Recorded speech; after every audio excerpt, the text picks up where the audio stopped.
when clean eating stops helping and starts controlling. That's exactly what happened to me. What I thought was eating healthy actually started negatively impacting my life and sabotaging my performance. Now, in this video, I'm going to go through why clean eating backfired and a different fueling approach to consider. Now, who am I? Hello, everyone. My name is Paris Stu. They call me P2. I'm a nutrition and fitness coach, and I've been working as a coach over a decade.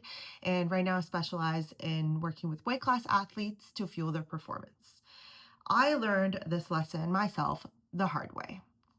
Now, before you tell me I'm being soft, let me explain. You're probably thinking, okay, but isn't clean eating just healthy eating? Sure. Healthy eating is eating adequately, well balanced meals to support your body's needs, put simply. Now, that definition on its own, there could be several of us in a room having this debate and discussion. Maybe we agree on that definition, maybe we won't. And this is the point of this conversation. So, clean eating on its own, technically, is talking about foods that are close to their natural state with minimal processing and additives. Okay, fair enough.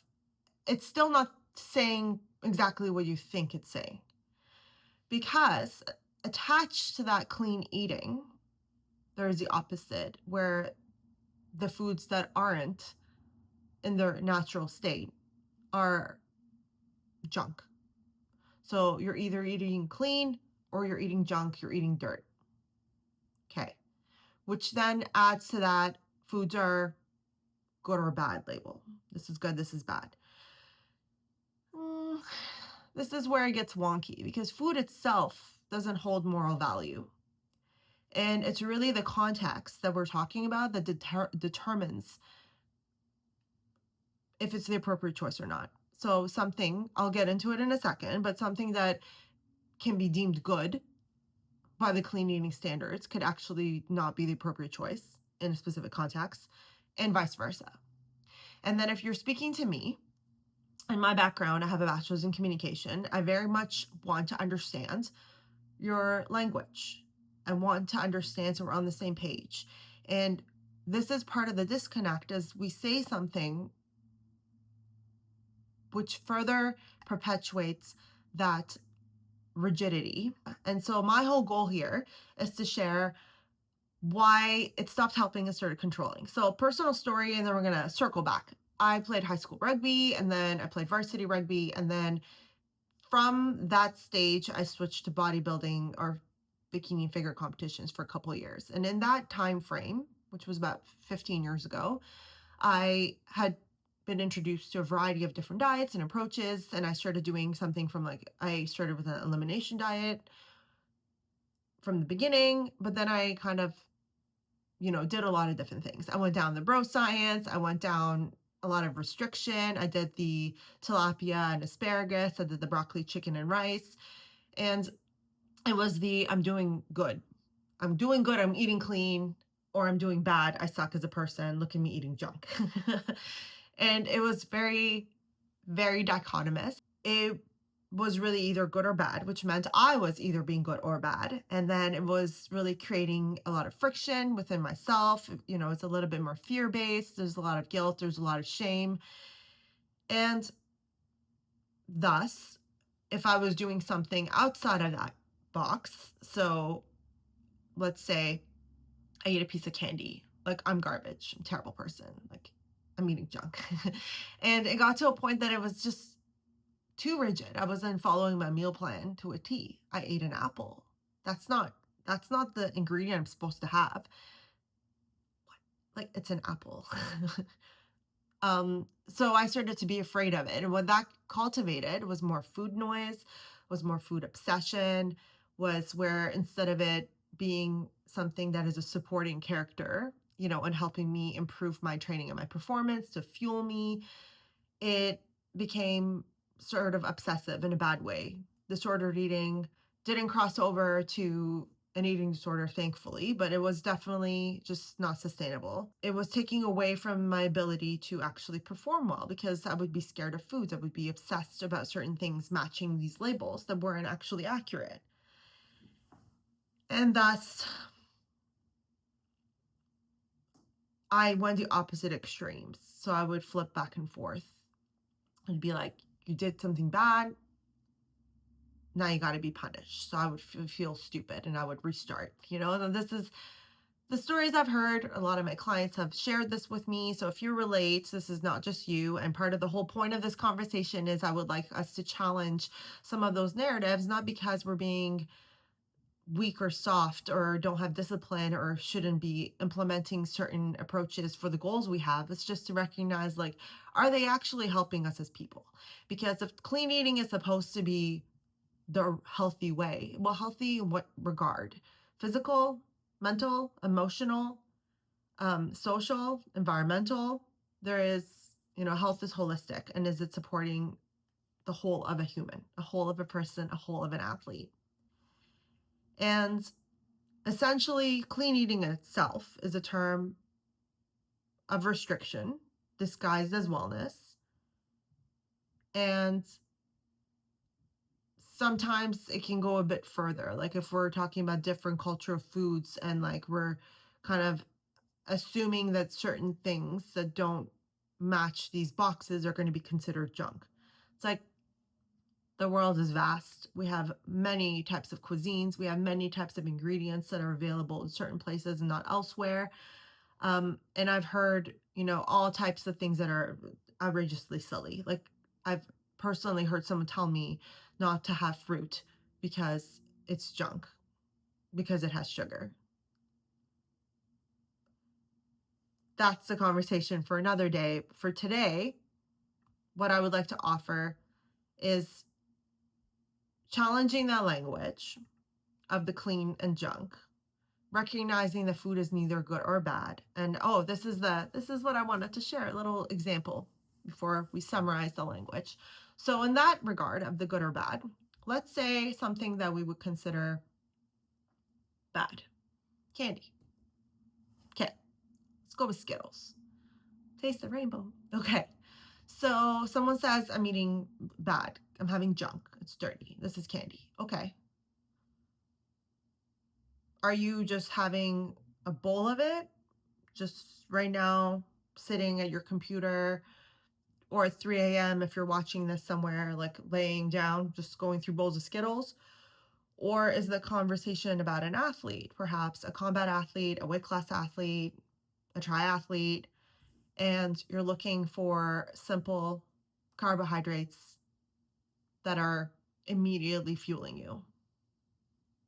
In that context, the Skittles are bad while you're seated watching a movie, and not implementing the simple carbs can very well be extremely beneficial for someone that's having them right before they step in the ring, right before they're having it on the platform, before they lift, in the middle of a run.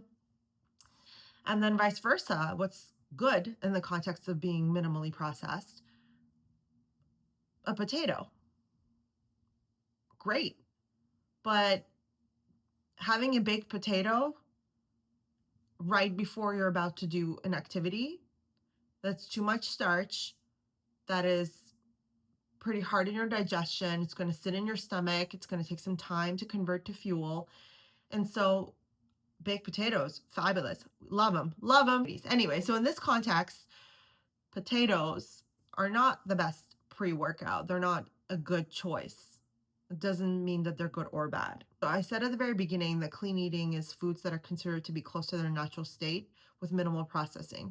So essentially we're talking about whole foods, right? So nutrient density, caloric density, that is kind of what determines if a food is more appropriate for what you need. It's not because it's junk or has sugar. Like, what is the context? And if we're using, the healthy eating broader definition, something like cake is considered junk, but yes, it's universal for something that we use as celebration. Like, we have birthday cake, we have wedding cake, just have on birthday cake, whatever reason, you can just have cake. but it's not junk. What is it made of? Well, it's made of some form of flavoring. It could be there's sugar, but it's not just sugar. There is fat, there is salt, there is a combination of ingredients that make it really delicious for some people, and it is really great on their palate, which means it's hyper palatable. Or something like cookies or foods that are, a bit more processed. They're going through layers of processing. Perhaps they're more processed or they're ultra processed, they're hyper palatable. So if you're telling me, hey, I'm going to reduce ultra processed food in my diet, I want to focus on having whole foods the majority of the time, and it leaves space for the occasional slice of cake. Great. I now understand your objectives. And if you were expressing it that way, then you have made, your choice that's appropriate for you. And you're aware of when you're picking that cake. Because one thing that happened to me, it was reactive. So I actually ended up shame eating random things out of guilt or shame. Shame eating out of shame. Well done. Like in the kitchen at 3 o'clock in the morning, I would just like, hide eat and then lie about it. So what I want for my clients and for you is let's have those conversations and be honest. Because if we're working towards certain goals, let's know what we're having. Let's reduce that guilt or shame. Let's reduce that morality and then actually make it from a place of empowerment, make these decisions from a place of choice, and also take the power back from all that food noise and it being so obsessive. You're allowed to have different goals. And if you're working towards something, like let's say, hey, I just want to overall have more whole foods versus I'm in fight camp and I am competing in 2 days, are different context points. And there are certain things that you want out of it, obviously. So let's be a bit more specific with the language that we are using and recognize when we're just saying that passively because we're like, oh, I'm just eating clean. Catch yourself, be like, hey, what do I actually mean? And then it actually makes it a lot easier in execution as well, because then you're recognizing what you want. And then when we get to, grocery shopping and meal planning and all of the actions that follow, it is a lot more clear. So essentially, if rigid food rules are hurting your performance, this is what I do. I would be delighted to have these conversations with you. You can check out my coaching. Also, I coach one on one as well as in a group cohort called the Level Up Method. And yeah, the website's in the description box. And overall, when I stopped chasing that clean, and that was the thing that shifted, I told the story from when I went from rugby to bodybuilding and then into Muay Thai. I started to realize where stuff can be applied differently. I got my performance back in a way that felt good, and I felt more like a whole person, and I reduced a lot of these like unnecessary stresses that were taking away. Just not helpful. Just not helpful. And it allowed me to recognize where I wasn't eating enough, where I was under fueling for performance as an athlete. And I gotten stronger. I'm a lot more at peace. And that is what I hope for you. So thank you so much for watching. If this resonated, let me know. Comment below and let me know if clean eating was helpful, harmful to you. All right. Have a good one. Catch you next time.